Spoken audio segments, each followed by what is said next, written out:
xplus.com.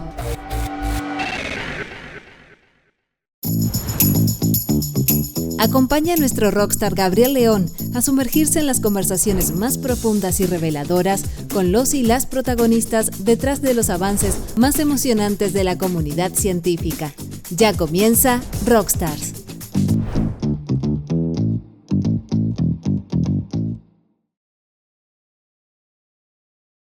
Hola, hola, ¿qué tal? ¿Cómo están? Bienvenidos a un nuevo Rockstars aquí en TX Plus, miércoles 13 de noviembre de 2024. Son las 12:07 y estamos comenzando una nueva jornada de conversaciones alrededor de la ciencia, la tecnología, el conocimiento y la innovación.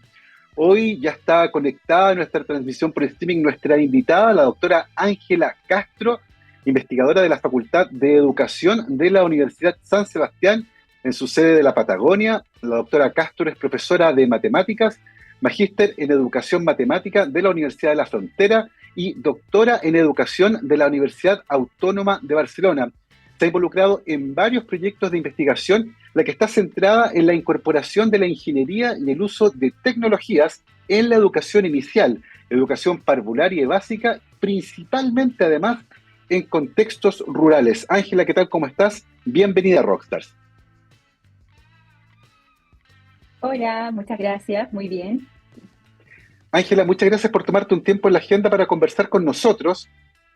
Lo primero que nos gustaría saber es, tienes una trayectoria que es súper interesante y nos gustaría entender muy bien cómo llegas donde estás. Y lo primero que aparece ahí, ¿cierto?, es que tú estudiaste para ser profesora de matemáticas. Y tengo la sensación de que algo pasó ahí que te llevó por un camino que es levemente distinto, pero que de todas maneras está vinculado con la enseñanza. Cuéntanos un poco cómo comienza tu camino. Sí, específicamente, yo estudié para ser profesora de matemática, particularmente profesora en enseñanza media de matemática. Mira. Pero cuando yo estuve trabajando, ¿cierto?, en mi proyecto de tesis, me enfoqué particularmente en educación básica, porque en el grupo de investigación en el que yo me adscribí cuando desarrollé mi trabajo, estaba precisamente en un proyecto en ese nivel educativo. Y desde ahí me enamoré de la educación básica, me gustó mucho. Trabajé en el ámbito de las matemáticas en mi proyecto, pero cuando yo llegué a Chile, después de estudiar y comencé a hacer docencia también en pedagogía, en educación básica, como formadora de profesores, tuve la oportunidad de participar en un taller de robótica, pero este taller de robótica era para niños. Entonces yo llegué y me senté ahí, particularmente con mi hija en el taller, que tenía en ese entonces como 6 años, y empecé a ver cómo funcionaba un kit educativo del que yo había visto estudios, ¿cierto?, en la literatura, con los que se podía utilizar, y me enamoré de la robótica. Entonces me gustó mucho porque desde la mirada del educador, el kit se veía sumamente distinto a la mirada que tenía desde la ingeniería, ¿cierto? En este caso, el profesor que estaba enseñando robótica a los niños le enseñaba para enseñarles robótica. Entonces, efectivamente, yo pude ver muchos puntos de conexión entre las matemáticas, pero no solamente las matemáticas, sino que la ciencia y otras áreas de aprendizaje vinculadas a la robótica. Me pareció que era una herramienta muy, pero muy potente, Mira. muy necesaria en el contexto en el que estamos, y yo dije, hay que aprender de esto. Y desde ahí empecé a aprender a trabajar con algunos kits que trabajan los niños en las escuelas, a probar algunas secuencias, después ya las fui implementando, después ya lo trabajé con mis estudiantes y así empecé. Oye, es súper interesante la historia porque finalmente nace de una anécdota que es bien personal, de tú participando con tu hija en un taller de robótica, y es súper interesante porque aparece este elemento que hoy es bastante común en algunos colegios y que tiene que ver con talleres donde se comienzan a transferir las primeras habilidades para trabajar en robótica con kits que han sido desarrollados por empresas. Y eso es súper interesante porque quiere decir que en el desarrollo de esa tecnología hay una concepción que está muy vinculada también con la educación. Entonces es súper interesante cómo estos dos mundos se empiezan a conectar. En ese sentido, y teniendo en cuenta tu formación inicial, ¿cómo te pareció que esos kits estaban diseñados teniendo en cuenta los objetivos que se perseguían y cómo estaban siendo utilizados en los contextos educativos? Y antes que me contestes, Ángela, te quería pedir que por favor nos hables un poquito más alto para que se escuche mejor. Vale. Sí, efectivamente. Cuando yo empecé el trabajo con los kits, una cosa que visualicé es que estas propuestas en un principio empezaron a estar como enfocadas en un taller extracurricular, como tú Claro, muy bien dices. Entonces, en estos talleres participan aquellos niños que efectivamente están interesados en aprender de robótica. Entonces, esto también tiene un desafío muy grande para el área educativa, porque estas habilidades, ¿cierto? Estos conocimientos cada vez son más necesarios en la formación de los niños. Entonces, ¿qué pasa? Que normalmente los profesores que dan los talleres de robótica son profesores de tecnología y no claro, los profesores de matemática o de ciencia. Entonces, esto no se transforma en una herramienta que pueda ser aplicada en el contexto de clases para generar más aprendizajes, para hacerlo más claro, práctico, más motivador. Entonces, no todos los niños pueden saber lo que es y visualizar todo el claro. potencial que tienen. Entonces, desde ahí, yo empecé a trabajar toda una línea de tratar de hacer que esto sea mirado desde una mirada pedagógica. Y justo se alineó mucho con muchos otros enfoques y otras propuestas que estuvieron surgiendo, donde efectivamente se le hacía una mirada como más didáctica a la herramienta. Y habían Perfecto, propuestas de cómo poder trabajarlo en matemáticas, en ciencia. claro. Entonces, ese mismo kit con estos pasos básicos era como repensado desde la vereda más didáctica, ¿cierto? Y puesto en práctica en el aula. Y yo creo que ese elemento, Ángela, es súper interesante porque tengo la sensación de que muchas veces este tipo de kits, aplicados muchas veces en talleres de tecnología, tengo la sensación que son como encasillados, que sirven para una cosa, que es la robótica. Y sin embargo, cuando uno empieza a desmenuzar un poco la cantidad de habilidades que hay que desarrollar, uno se da cuenta que en realidad impactan de manera transversal en todos los procesos de aprendizaje. Cuéntenos un poco acerca de eso. Sí, efectivamente. Normalmente se cree que solamente se aprende de robótica, Claro, pero estos kits igual favorecen el desarrollo de muchas habilidades del siglo XXI: trabajo en equipo, colaboración, perseverancia, pensamiento crítico, creatividad, pero también tienen que ver con conocimientos disciplinares que se tienen que tener, ¿cierto? Que vienen desde las disciplinas en particular para entender cómo funcionan. Porque en el mercado hay distintos kits educativos de robótica que van claro. desde la educación parvularia, con algunos robots que son de piso y de muy fácil programación, y van transitando, ¿cierto?, hasta kits que son más complejos y que requieren más habilidades de montaje para trabajar con niños más grandes. Entonces, efectivamente, ahí hay mucho potencial de las cosas que se pueden trabajar. Pero también en este momento nosotros hemos visualizado con el equipo de trabajo que también tienen limitaciones, y es ahí un poco donde Claro, va nuestro trabajo, ¿cierto? A abordar estas limitaciones y a desarrollar nuevos recursos que nos permitan ir más allá. absolutamente. De eso, de hecho, vamos a hablar en la segunda parte de la entrevista, lo que tiene que ver con las preguntas y las problemáticas que están abordando ahora. Pero es interesante, creo yo, recapitular un poco acerca de la pregunta y darse cuenta de que participar en este tipo de actividades fomenta las habilidades no solo manuales de construir un robot, de programación, sino que también de trabajo en equipo, de tolerancia a la frustración, y hay un montón de habilidades distintas que se desarrollan cuando los estudiantes se enfrentan a esta problemática que tiene que ver con cómo ensamblar y hacer que un robot haga lo que uno quiere que haga, que a veces es distinto a lo que hacen cuando uno le dice que haga algo, que hay diferencia, y por lo tanto uno tiene que aprender ahí a lidiar con cómo se programa ese robot, y eso es súper interesante. Ahora, volviendo un poco a tu historia personal, Ángela, es interesante ver que en algún momento decidiste hacer un doctorado en educación en la Universidad Autónoma de Barcelona. Cuéntanos un poco acerca de esa experiencia.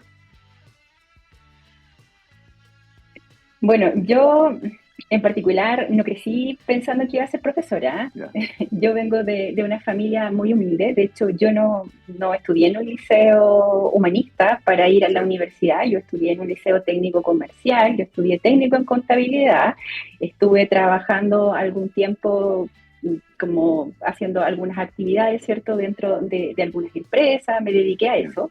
Y en algún momento tuve la experiencia de enseñarle matemática a mi prima en un contexto familiar, y dije, oye, qué entretenido esto.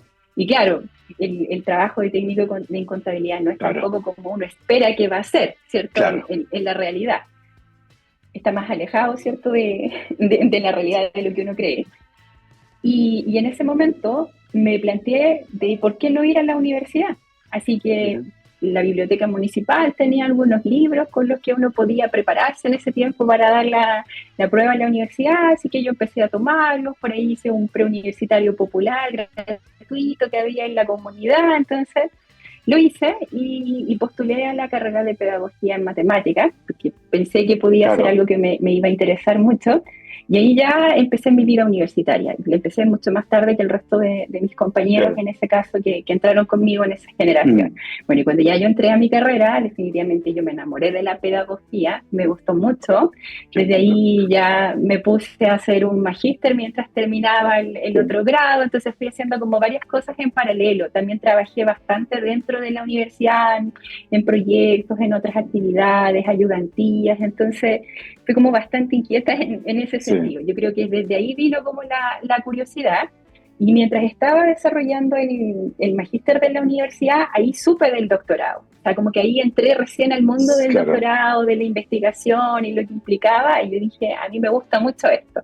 Así que desde ahí postulé a Becas Chile y ya me fui a estudiar el magíster y después el doctorado de España. Oye, Ángela, ¿cómo fue la experiencia? Porque hay como dos elementos súper interesantes en la vida de quienes se van fuera de Chile a estudiar. Está lo que es netamente profesional, es decir, poder estar en universidades del más alto nivel a nivel mundial, ¿cierto?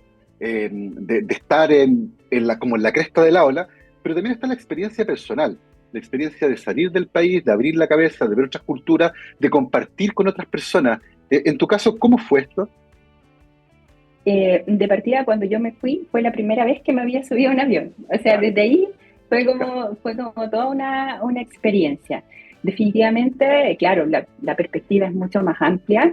Creo que fue sumamente enriquecedor porque uno conoce otras culturas, pero no solamente en el contexto del país al que uno visita, sino que normalmente estos programas agrupan a estudiantes de muchos lugares del mundo. Entonces, eso te da la oportunidad de compartir y de conocer, ¿cierto?, a personas de distintos lugares, y eso también es sumamente rico e interesante. De hecho, también se establecen lazos personales, profesionales, así que en ese sentido es una experiencia, pero absolutamente increíble. ¿Y Barcelona en particular, qué te pareció? Muy bonito, mucha cultura, de verdad yo creo que es una de las ciudades más bonitas que hay, ¿cierto?, para vivir. O sea, tú tienes todo, tienes museos que son espectaculares a los que puedes ir, donde hay mucha ciencia. De hecho, una cosa muy interesante que me pareció es que los niños desde muy pequeños van a academias de inglés y estudian inglés y hablan inglés como algo absolutamente normal. Entonces, en el verano, los talleres de robótica, los talleres de arte, los talleres siempre están haciendo muchas actividades. También hay mucha cultura respecto al hacer ejercicio, el cuidado del cuerpo. Entonces, de verdad, es muy interesante. Totalmente de acuerdo. Barcelona es una de las ciudades más lindas del mundo. Además tiene un clima y una comida que es espectacular, así que es un lugar muy bueno para ir, en este caso como el tuyo, a hacer un magíster y un doctorado. Te fuiste con Becas Chile, por lo tanto tenías que volver a nuestro país. ¿Con qué realidad te topas al volver a nuestro país con respecto a las inquietudes que habías desarrollado durante el doctorado? Bueno, sí, uno igual va con una visión bastante idealizada de que va a volver y va a cambiar el mundo, ¿ya? O sea, siempre uno piensa que cuando va a hacer un doctorado va a ser así. Entonces, una cosa es que al estudiante de doctorado le dicen, este es como un ejercicio que a usted lo habilita para. Así que sí se pueden hacer contribuciones, pero estas contribuciones, ¿cierto?, son a lo largo de una carrera, entonces uno va trabajando de a poco para ir avanzando en algún campo particular del conocimiento. Entonces, al llegar acá, por ejemplo, después a la zona de haber estudiado, me llamó mucho la atención todos los desafíos que estaban desde el punto de vista de la ruralidad. La región de los Lagos, donde estaba nuestra sede, es la segunda región a nivel nacional con más escuelas rurales. Y una cosa que pasaba mucho acá, es cuando, por ejemplo, yo tenía que hacer alguna capacitación docente, es que yo tenía la percepción de que la educación rural no estaba tan desarrollada en la zona. ¿Por qué? Porque los profesores que estaban buscando estas oportunidades de capacitación, por ejemplo, tomaban capacitaciones generales, que puede tomar cualquier profesor de educación regular, pero que no siempre respondían a las necesidades particulares que ellos tenían en sus territorios o en sus realidades educativas. Entonces, ese fue un primer desafío que yo visualicé, cómo poder, ¿cierto?, ayudar a estos profesores a poder avanzar en su carrera académica, en generar experiencias que fueran más ricas, más impactantes, más relevantes, pero que también facilitaran la gestión y todos los desafíos que tenían que enfrentar acá. Eso fue como bastante significativo. También que visitar una escuela rural en el sur implica a veces tomar una lancha, Sí, a claro. veces viajar 2 horas y media Sí. en un vehículo para ir a acompañar a un profesor 2, 3 horas, y eso significa todo un día, por ejemplo, Claro. de estar en trabajo de campo con ellos. Entonces, ¿por qué digo que es un desafío? Porque no siempre esa realidad es visibilizada. Se piensa Sí. que acá, ¿cierto?, porque las cosas están relativamente cerca, están muy cerca, pero no es así, ¿cierto? Sí. Entonces, ahí también hay un desafío bastante grande para poder trabajar con las comunidades. Es un desafío súper interesante, Ángela, porque efectivamente la geografía de nuestro país hace que muchas cosas ocurran de una manera muy particular, y la fragmentación de las zonas urbanas del sur, que tienen que ver, ¿cierto?, con la alta presencia todavía de una vida rural que es muy rica, presenta desafíos que son súper interesantes desde el punto de vista de la educación. Muchas veces en escuelas que son pequeñas, aisladas, muchas veces también con pocos recursos, tanto materiales como humanos, y por lo tanto es un desafío que es súper interesante. Pero de la mano con eso hay también una oportunidad gigantesca, que es la de conseguir transferir herramientas que pueden generar un cambio notable en esos contextos. En ese sentido, y pensando en tu trabajo, ¿cuál crees que era el desafío más grande con respecto a lo que habías aprendido en el doctorado y los desafíos de la educación rural en Chile? Yo creo que el determinar el cómo desarrollar, en este caso, recursos que dieran respuesta a las particularidades del contexto y del territorio. Porque claro, las cosas se pueden ver desde un punto educativo muy general, muy teórico, pero yo creo que el trabajo colaborativo que hemos desarrollado con las comunidades rurales, con los docentes, ha sido clave para poder dar respuesta a sus necesidades. Porque muchas veces se dice que los académicos, ¿cierto?, buscamos solucionar problemas detrás del escritorio y que no conocemos en terreno la realidad, sí, ¿cierto?, de las comunidades. Entonces nosotros proponemos un protocolo que tiene 25 pasos y el profesor rural nos dice: ¿y usted piensa que yo tengo tiempo suficiente para implementar esos 25 pasos? Siento que yo soy director de mi escuela, tengo que hacer esto y esto. Entonces, muchas veces, si no conocemos bien las realidades con las que queremos trabajar, podemos idealizar lo que se puede hacer. Entonces ahí hay un desafío importante. Y ese yo creo que es un punto súper interesante con respecto al trabajo que ustedes realizan, porque efectivamente no puede haber una desconexión entre el objeto de estudio y lo que se propone para ese objeto de estudio, porque evidentemente puede llevar a generar una tensión entre ambos mundos cuando tú llegas con una solución que en la práctica es imposible de implementar. Y me imagino que en ese punto, Ángela, es particularmente importante el trabajo persona a persona, ¿no? De los investigadores muy cercanos con los docentes, con una retroalimentación que es valiosa para ambos. Sí, efectivamente. Nosotros partimos desde la lógica de la co-construcción. O sea, nosotros partimos con una propuesta base y esa propuesta es retroalimentada con los saberes propios que tienen los profesores, porque los profesores también tienen saberes, ¿cierto?, que vienen desde su formación y su experiencia. Entonces, esa conversación entre estos dos tipos de saberes nos permiten efectivamente hacer que los recursos tengan el fundamento que tienen que tener, pero que también, ¿cierto?, estén adaptados y contextualizados a las necesidades que ellos tienen, que se puedan utilizar. Por ejemplo, una vez estuvimos desarrollando un material, un libro, para trabajar propuestas integradas bajo un enfoque STEM de ciencia, tecnología, ingeniería y matemática en el aula, y nos pasó de que en una de las partes utilizábamos la palabra evaluación. Entonces los profesores nos decíamos: ¿pero cómo se evalúa el estudiante? Y nosotros decíamos: no, profesor, si aquí está intencionada la evaluación de las decisiones didácticas que usted tomó. Ah, que yo la palabra evaluación, por ejemplo, la asocio con la evaluación de los estudiantes. Sí. Entonces, claro, uno puede utilizar la palabra quizás en un contexto más amplio, desde la parte, en el contexto como tradicional del aprendizaje, no como del propio proceso de planificación. Entonces, eso también va enriqueciendo el proceso, y esa palabra tiene otro nombre para ellos que tiene que ser utilizada más que la palabra evaluación desde la parte teórica. No sé si me entiendes. Absolutamente.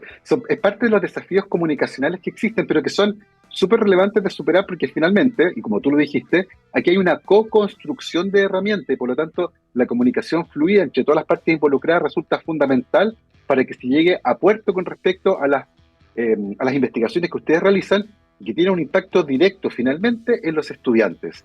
Son las 12:29, vamos a aprovechar de hacer una muy breve pausa musical, pero a la vuelta seguimos conversando con nuestra invitada, la doctora Ángela Castro, investigadora de la Facultad de Educación de la Universidad San Sebastián en su sede de la Patagonia. Y por supuesto, al volver vamos a seguir conversando sobre las investigaciones que han realizado, cuál es el foco que tienen y unos resultados muy interesantes que han sido publicados recientemente y que involucran a varias decenas de estudiantes participando en este proyecto para tratar de mejorar, ¿cierto?, sus habilidades a través de talleres que se realizan al menos una vez a la semana. Mi querido Gabriel, vamos a escuchar a Lenny Kravitz y esta que se llama Love is My Religion. Vamos y volvemos.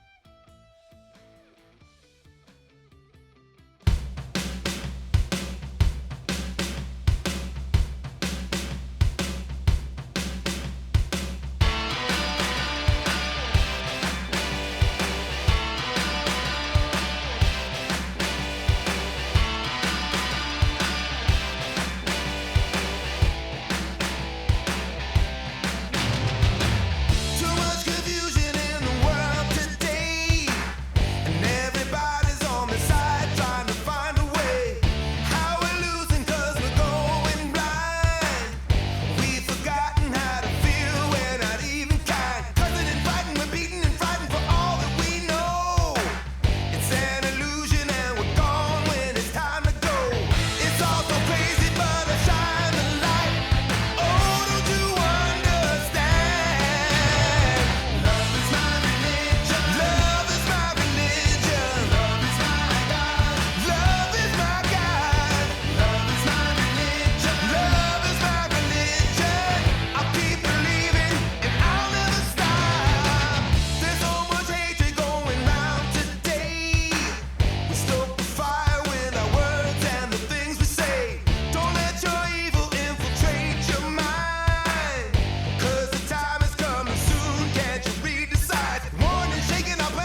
Estamos de vuelta aquí en Rockstars de TX Plus, miércoles 13 de noviembre de 2024, son las 12:34.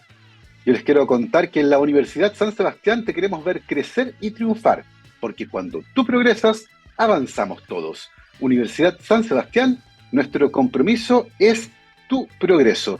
Y volvemos a nuestra interesante conversación con la doctora Ángela Castro, investigadora de la Facultad de Educación de la Universidad San Sebastián, en su sede de la Patagonia. Ángela, cuéntanos un poco qué tipo de investigaciones han estado realizando y qué tienen que ver con estos contextos rurales y cómo se apoya, por ejemplo, a los profesores de esos lugares para que logren desarrollar algunas herramientas que están involucradas, por ejemplo, con educación STEM, con robótica y con otras aplicaciones que son muy interesantes, pero que a veces enfrentan ciertas limitaciones justamente por la presencia de estos contextos rurales.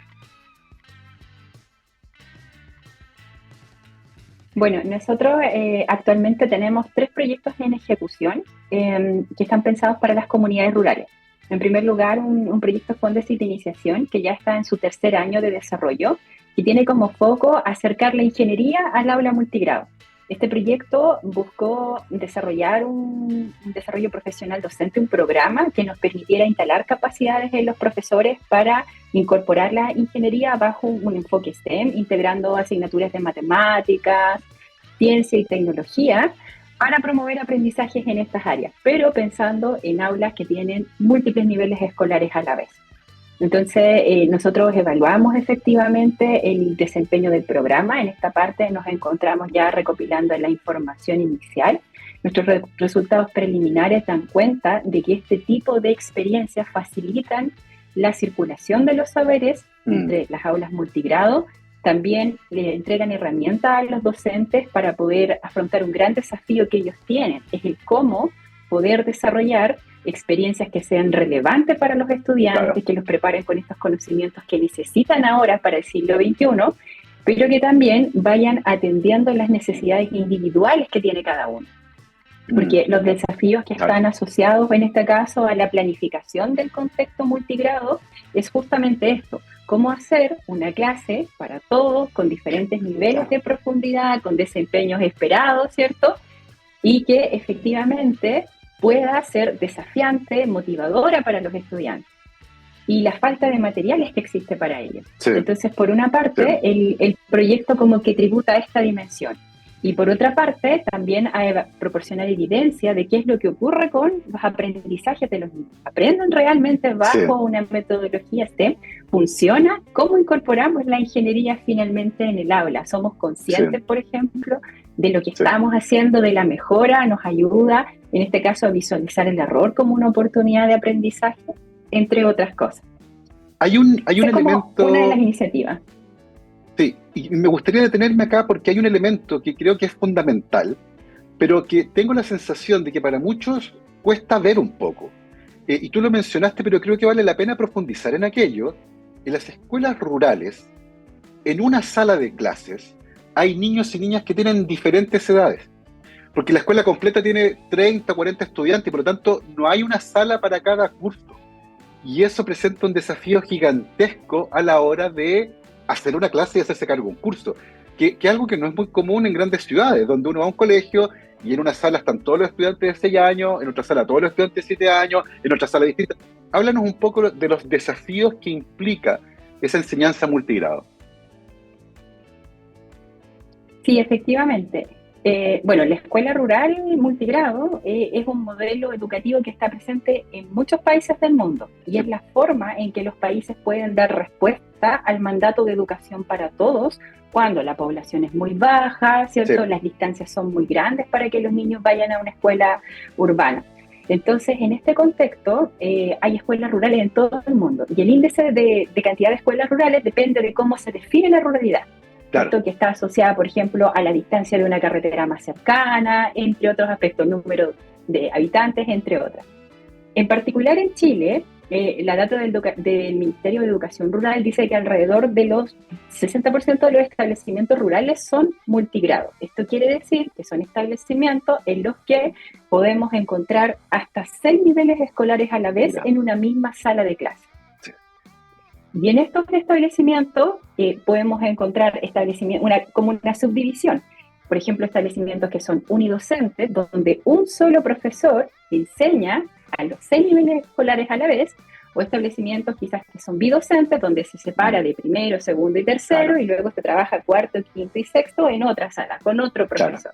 Sí. ¿Ya? Pero en general, este modelo tiene muchos desafíos.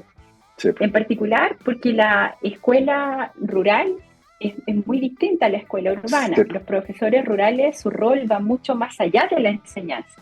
Sí. Estos son pilares de las comunidades en los que están insertos. Entonces, sí, muchas veces ellos contribuyen a la solución de problemáticas que experimenta la comunidad, como un camino, agua potable, un proyecto para... Y en otras ocasiones, cuando las zonas son muy aisladas, ellos deciden dejar sus casas y recibir al lado de las escuelas para poder ir a buscar a los niños en la mañana, y aquí pasa mucho, casa por casa, y traerlos a la escuela. Sí. Entonces después ellos toman desayuno, después empieza la clase, pasa todo, el almuerzo, la otra clase, qué sé yo, y en la tarde los van a dejar. Y recién ahí termina su jornada. Pero su jornada respecto a la enseñanza, ¿cierto? Y a lo que tiene que ver con esta parte, porque después viene toda la gestión administrativa. Sí. Y ahí vamos con uno de los grandes desafíos que tiene, en este caso, la educación rural, que es la sobrecarga a la labor docente. Sí. Absolutamente. Entonces ellos tienen que hacer el trabajo administrativo, porque muchas veces ese unidocente que hace todo esto también es el director de su escuela. Sí. Entonces ahí hay un desafío muy grande que yo siento que está siendo recogido ahora por el Plan Nacional de Educación de Gabriela Mistral, que se está levantando para la educación rural, donde definitivamente estas realidades se van visibilizando y se reconocen. Tengo la sensación de que también, bueno... Continúa. No, dime. No, te decía que me parece súper importante. Sí, te decía que me parece súper importante reconocer justamente ese trabajo. No es solo un profesor, es un pilar de la comunidad que tiene una misión que es enorme. Y muchas veces es más un apostolado con trabajo. Y tienen un rol que es fundamental en esas comunidades, a lo que se suma, por supuesto, todos los otros desafíos que tienen que ver formalmente con la educación. ¿Cómo ha sido tu experiencia trabajando en esos contextos? Súper rica, de mucho aprendizaje. Nosotros hemos visitado cada una de las escuelas que trabajan con nosotros en este proyecto. Son alrededor de 25 que están ubicadas en distintos puntos del territorio, algunas a 2 horas y media, otras a 1 hora y media, ¿cierto? O sea, tienen como unas por lancha, otras por tierra. Claro. Pero efectivamente, cada una de ellas es una realidad en sí misma. Cada profesor tiene su propio sello para su comunidad, sus propios desafíos. Hay estudiantes con habilidades impresionantes en los contextos rurales, con mucha curiosidad, con muchas ganas de hacer ciencia y de aprender, y eso es sumamente estimulante. ¿Ya? Nosotros hemos visualizado que los profesores están muy abiertos a la innovación. De hecho, tienen muchas cosas positivas que los ayudan. Por ejemplo, los profesores de las escuelas rurales, ellos gestionan sus propios currículum, y al hacer 1 o 2 tienen mucha facilidad, por ejemplo, para combinar horarios, cosas que quizás en un colegio urbano es mucho más difícil para trabajar una propuesta, por ejemplo, STEM. Ellos tienen esas facilidades. ¿Te fijas? Entonces tienen muchos elementos interesantes ahí para trabajar. Sí, que es un mundo completamente distinto desde el punto de vista de la educación a lo que uno está acostumbrado en los contextos más urbanos. Hay varias cosas interesantes que han surgido del trabajo que ustedes están realizando, Ángela, cosas muy interesantes. Hay una en particular que fue publicada hace poco tiempo en la revista Education Science y que involucró una 30 de niños en un taller de una semana. Cuéntenos un poco cómo nació ese proyecto y qué tipo de mejoras ustedes observaron al finalizar este trabajo.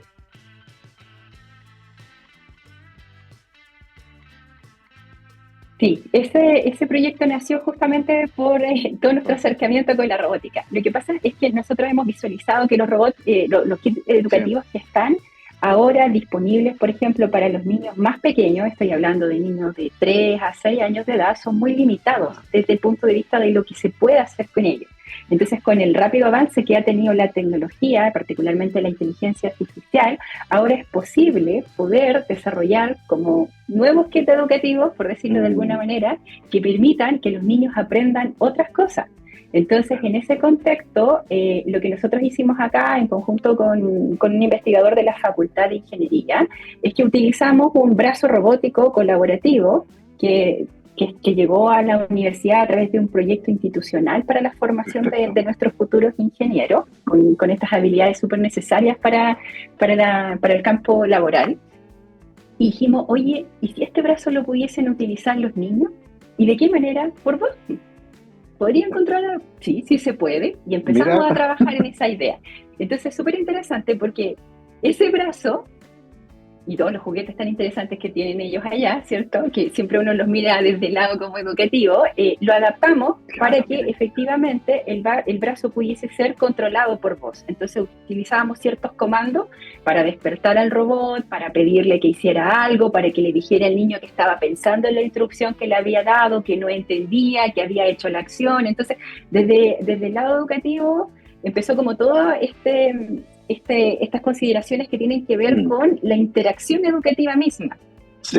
Y desde el lado de la ingeniería, con todos los requerimientos técnicos para que la tecnología se adapte a las necesidades que tiene el área educativa. Y eso yo creo que ha sido la clave de nuestro trabajo. Este trabajo colaborativo en sinergia entre como la frontera del conocimiento de las dos partes nos ha llevado a estudiar un enfoque de interacción centrado como en el humano. Entonces nosotros partimos efectivamente de la premisa de que la tecnología tiene que ser desarrollada para los contextos educativos y de acuerdo a las necesidades que estos tienen, porque si no se va creando una brecha de acceso, ¿cierto? Que solamente algunos pueden utilizarla, y lo que también ocurre es que muchas veces los desarrollos tecnológicos no tienen bases pedagógicas sólidas, por ejemplo, para la retroalimentación. Entonces, eso también va limitando el impacto que la tecnología puede tener en los procesos de aprendizaje, en el aula, en la percepción de los profesores. Entonces, así nació la idea de Manito. ¿Por qué le llamamos Manito? Porque nos dimos cuenta de que los niños en esta etapa tenían muchos problemas para decir la R. Entonces, ponerle bracito era impensado. Claro, no podían. Entonces dijimos, le vamos a llamar Manito. Entonces, con Manito, lo que hicimos fue hacer un taller de verano para niños de 4 o 6 años de una semana y dijimos, vamos a explorar si efectivamente este tipo de robot con este tipo de interfaz de voz nos permite desarrollar pensamiento computacional. Y eso fue lo que hicimos. Exploramos distintos elementos del pensamiento computacional. Por ejemplo, que los niños fueran capaces de descomponer una tarea, secuenciar pasos, identificar errores, arreglarlos, trabajar colaborativamente, y nos dimos cuenta que sí se podía. Entonces eso nos dio pie y dijimos, ya, vamos a seguir explorando en esto, y ahora actualmente acabamos de adjudicar otro proyecto, este es un Fondef IDEA, que va a empezar probablemente, ahora estamos como en toda la etapa de adjudicación, en enero. Y lo que vamos a hacer es construir muchas manitos para las escuelas, pero de bajo costo. Porque estos robots cuestan alrededor de 7 millones de pesos y nosotros queremos que nuestro robot en su versión final cueste 600 y que sea imprimible de cierta manera. Es decir, que con una impresora 3D, cada escuela con sus planos pueda descargarlo, descargar el software, armarlo y que venga con el material educativo. Oye, es notable, es realmente notable. A mí hay varias cosas que me llaman mucho la atención. En primer lugar, trabajar con niños y niñas tan pequeños, de 4 a 6 años, que ya es todo un desafío. Pero además notar que detrás del brazo robot, de la tecnología, de la ingeniería, lo que se está logrando es una forma de pensar, una forma de articular un problema, de desarmarlo. En el fondo, no tiene que ver solamente con este ejercicio tecnológico. Es algo que es mucho más valioso y que tiene que ver con una forma de pensar que es distinta. ¿Hoy existen herramientas adecuadas para evaluar la adquisición de esas habilidades, o es necesario también llegar con formas de evaluar que son distintas a las tradicionales? De hecho, hay toda una discusión en la literatura respecto a eso, en particular el uso de tutores inteligentes y todo un estudio de los elementos de retroalimentación que deberían considerar, porque claro, los que están desde la mirada pedagógica lo comparan con la retroalimentación que podría dar un docente. Y entonces, desde el requerimiento técnico, no siempre es posible todavía dar respuesta, ¿cierto?, a un aprendizaje tan adaptativo, porque ahí también hay ciertos desafíos desde el área tecnológica.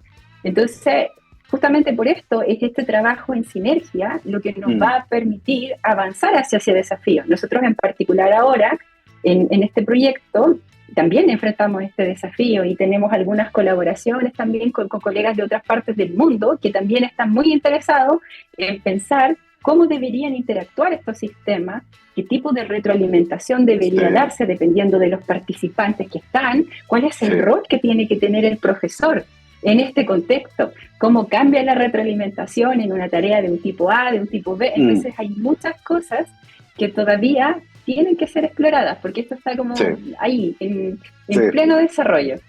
Sí, no, es fantástico. Y lo otro que te quería preguntar, Ángela, es el rol del trabajo colaborativo con quienes vienen del mundo de la ingeniería, porque tú nos dijiste, acá en ingeniería hay un montón de juguetes que son súper entretenidos, y ustedes siempre los están pensando para meternos en el ámbito educativo, y eso requiere ciertas adaptaciones, y por lo tanto requiere de socios y socias en ese lado que en el fondo enganchen con ustedes. ¿Cómo ha sido esa parte del trabajo?